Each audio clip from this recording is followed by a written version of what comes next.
میرے رسول پاک علیہ کے صحابہ کے قریب دنیا داری آ سکی نہیں آئی. حضرت ابو بکر صدیق نے پانی مانگا تو لوگوں نے دودھ دیا, فرمایا پیچھے کرو. ابو بکر نے نعمتیں چھوڑ دیے. اب ابو بکر وہ والا کام کرتا ہے جو رسول پاک نے کیا ہے. فرمایا نہ دودھ شاید پیش نہ کرو, جو مانگتا ہوں بس وہ دو. حضرت ابو بکر صدیق نے بڑے مالدار تھے. حضرت عمر فاروق رضی اللہ تعالیٰ عنہ کے پاس صحابہ کرام جمع ہو کے آئے. کون سا ایسا شخص ہے جس کی تنخواہ میں اضافہ ہو جائے؟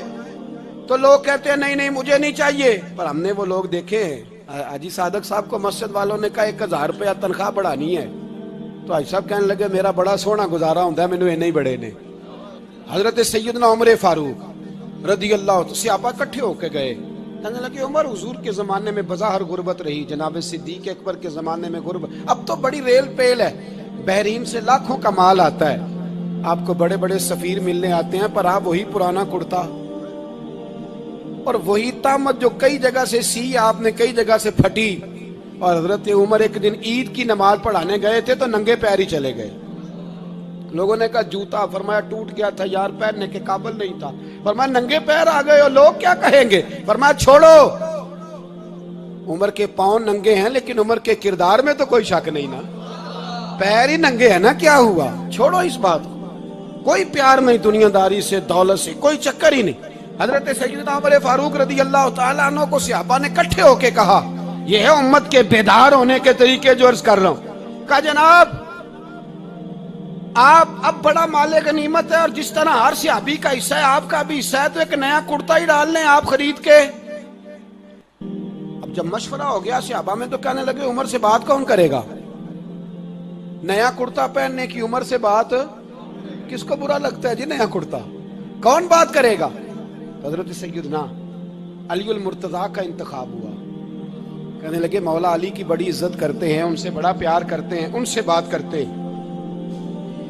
تو حضرت علی کو بلایا گیا, عرض کی حضور مہربانی فرمائیں. حضرت عمر سے کہے نئے کرتے کے لیے, آپ فرمانے لگے عمر میری بڑی قدر کرتا ہے, بڑی بات سنتا ہے, پر یہ والا کام نہیں میں عمر سے کہہ سکتا, یہ کسی اور سے کہو. تو کہنے لگے آپ رہنمائی کر دیں, کس کو کہیں؟ تو جناب علی المرتضیٰ فرمانے لگے اگر حضرت عائشہ صدیقہ سے کہو گے تو عمر فوراً مان جائے گا, وہ مومنوں کی ماں ہیں. صحابہ حضرت عائشہ کے پاس, اماں جی عمر کو بلائیں, ان کو کہیں بڑے بڑے سفیر آئے ہوتے ہیں, وہی پرانے کپڑے پہن کے بیٹھ جاتے ہیں. اللہ اکبر. حضرت عائشہ نے پیغام بھیجا, فرمایا عمر کو بلاؤ. عمر فاروق دوڑے ہوئے آئے, پردے کے پیچھے حضرت عائشہ کے پاس گھٹنوں کے بل, اماں جی دیر تو نہیں کر آیا میں آنے میں؟ حکم ہو, حضور کے گھر سے پیغام آیا, بڑے بڑے سفیروں کو چھوڑ کے بھاگے. حضرت عائشہ صدیقہ کہنے لگی عمر دیکھو جائز پیسے ہوں تو اسلام اچھے لباس سے منع نہیں کرتا, اب بڑا بڑا مال آیا ہے, اب تیرا بھی حصہ ہے, تو صحابہ کرام کی خواہش ہے کہ نیا کرتا پہن لو, بڑے بڑے سفیر آتے ہیں, حرج بھی کوئی نہیں, جائز بھی ہے, کوئی منع نہیں. حضرت عمر نے گردن جھکا, جی اماں جی, جی اماں جی, جی اماں جی. حضرت عائشہ کہتی ہیں بات ختم ہوئی, عمر نے گردن اٹھائی تو عمر کی داڑھی آنسوؤں سے بھری ہوئی. کہتی ہے مجھے کہنے لگے اماں جی میں تو صرف مسجد میں دیکھا کرتا تھا, آپ تو مصطفیٰ کو دن رات دیکھتی تھی, جس طرح کے کرتے آمنہ کے لال نے پہنے ہیں مجھے بھی پہنا دو, میں تیار ہوں, میں پہن لوں گا, میں تیار ہوں, پر جس طرح کے میرے نبی نے پہنے. حضرت عائشہ کہتی ہے میں پھوٹ کے روئی, میرا پلو آنسوؤں سے بھر گیا. فرماتی ہیں میں عمر کی بات سنتی گئی تو میرا پلو آنسوؤں سے, میں نے کہا عمر تو جا, تو ٹھیک ہے. فرماتی ہے عمر فاروق سلام کر کے اٹھے, امیر المومنین چلے گئے. اس کونے میں صحابہ چھپے ہوئے تھے, وہ آئے, کہا اماں جی کیا بات ہوئی؟ تو میں پھر رو پڑی. میں نے کہا کیا بتاؤں, تمہیں پرانے کرتے نظر آتے ہیں, اسے محمد عربی کے جلوے نظر آتے ہیں, اسے رسول اللہ کا رنگ نظر آتا ہے, اسے وہ غلامی نظر آتی ہے.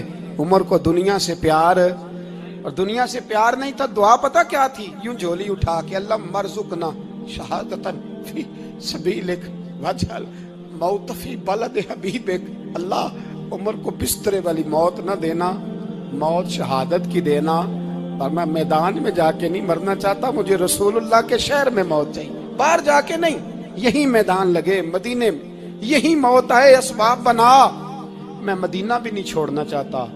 او بھائی ان لوگوں کو نہیں پیار تھا، جناب صدیق اکبر کا وصال ہوا تو زہر کے اثر سے، وہ جو آپ کو زہر لگا تھا، بعض مفسرین نے لکھا ہے کبھی کبھی وہ جو سانپ نے ڈسا تھا تو کبھی کبھی اس کا اثر آتا تھا، بس اللہ نے شہادت دینی تھی کبھی کبھی، ورنہ تو بڑی شفائیں تھیں۔ حضرت عمر شہید، حضرت عثمان، جناب علی، امام حسن، امام حسین، علی اکبر، علی اصغر، حضرت عباس، حضرت سعد بن معاذ، حضرت امیر حمزہ، مصعب ابن عمیر، میرے محبوب نے تو لسٹ بنائی شہیدوں کی، لسٹ بنائی شہیدوں کی، شہادت سے پیار کیا رسول اللہ صلی اللہ علیہ وسلم کے غلاموں نے، پیار کیا شہادت سے، اسی لیے تو کافر اٹھ نہیں سکا کہ شہادت سے حضرت سعد بن معاذ رضی اللہ تعالیٰ عنہ کو زخم لگ گیا، جنگ سے زندہ آ گئے لیکن زخم ہے، رو کے کہنے لگے محبوبہ سارے شہید ہو گئے، میں ایسے ہی رہ گیا۔ حضور نے فرمایا نہیں، رب تجھے بھی شہادت کی موت ہی عطا فرمائے گا، اسی زخم میں پردہ ہو گیا۔ میرے بھائی حضرت عمر بن جموح رضی اللہ تعالیٰ عنہ 4 بیٹے لے کے احد کے میدان میں آئے، کہا محبوبہ میرے 4 ہی تھے، میں سارے لے آیا ہوں، سارے ہی قبول ہیں؟ میں ٹھیک ہے، پھر خود بھی زرہ پہن لی، ایک ٹانگ سے لنگڑے تھے، ٹانگ چھوٹی تھی، حضور نے فرمایا تو نے کیوں لباس پہن لیا ہے؟ کہا حضور میں نے بھی تو جہاد پہ جانا ہے نا۔ تو حضور نے فرمایا تیرے 4 بیٹے جو جا رہے ہیں، تو کہا یا رسول اللہ کیا لنگڑے جنت میں نہیں جا سکتے؟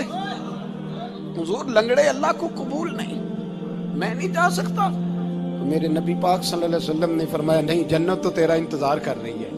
کہا حضور پھر میں بھی جاؤں گا، بچے جائیں گے تو میں بھی جاؤں گا۔ ایک بی بی احد کے دن 3 سال کا بچہ لے کے گھر سے نکلی، بیویوں کو کہتی ہے میرا خامد بھی بدر میں شہید ہوا، بھائی بھی اور باپ بھی، آج حضور نے پھر بلایا ہے، دل کرتا تھا کوئی جوان بیٹا ہوتا تو میں پیش کرتی، پر اب میرے پاس یہ 3 سال کا ہی ہے۔ بچہ لیا مدینے میں مسجد نبوی میں، حضرت بلال سے کہنے لگی 2 منٹ حضور کا دیدار چاہیے۔ نبی پاک آئے، کیسے آئی ہو؟ کہنے لگی محبوبہ میں شہید کی بیٹی، شہید کی بہن، شہید کی بیوہ ہوں، میرے پاس اب جوان تو کوئی نہیں، یہ 3 سال کا ہی ہے۔ حضور نے مسکرا کے فرمایا یہ کرے گا کیا کرے گا؟ کہنے لگی حضور سنا ہے اسلحہ تھوڑا ہے، ڈھال کی ضرورت ہے، لوہے کی ڈھال ہوتی تھی، جب تلوار آتی تھی تو آگے کی جاتی تھی۔ کہا محبوبہ میرا شہید کی اماں بننے کو بڑا دل کرتا ہے، یہ میرا 3 سال کا لے جاؤ، جب تیر آپ کی طرف آیا تو میرا بیٹا آگے کر دینا، یہ ڈھال کا کام تو دے گا نا۔ ہنستے ہوئے محبوب کی آنکھوں میں آنسو آئے، بچے کو پکڑ کے سینے سے لگایا، ماتھا چوما، فرمایا جا تیرے ساتھ وعدہ ہے قیامت کے دن تجھے شہید کی اماں کہہ کے ہی پکارا جائے گا، وعدہ ہے تیرے ساتھ تجھے شہید کی۔ میرے بھائی مرنے کو دل ہی نہیں مسلمان، میرے نبی پاک صلی اللہ علیہ وسلم نے فرمایا جس کے دل میں کبھی شہادت کی آرزو پیدا نہیں ہوئی، اس کے سینے میں دھڑکنے والا دل مومن کا ہے ہی نہیں، وہ تو منافق ہے جو کبھی دین کے رستے میں شہید ہونے کو۔ میرے بھائیوں دین کو بڑی ضرورت ہے، بڑی ضرورت ہے، بڑی اے خاصان رسول وقت دعا ہے، امت پہ تیری آ کے عجب وقت پڑا ہے، وہ دین جو بڑی شان سے نکلا تھا وطن سے، پردیس میں وہ آج غریب الغربا ہے، فریاد ہے اے کشتی امت کے نگہباں، بیڑا یہ تباہی کے قریب آن لگا ہے۔ اور ایک شاعر قلم توڑ گیا، کہنے لگا تجھ سے فریاد ہے اے گنبد خضرا والے، تجھ سے فریاد ہے اے گنبد خضرا والے، کعبے والوں کو ستاتے ہیں کلیسا والے، تجھ سے فریاد ہے اے گنبد خضرا۔ اپنے اندر دین کا درد پیدا کرو، ذوق پیدا کرو، مسلمان بن کے جینا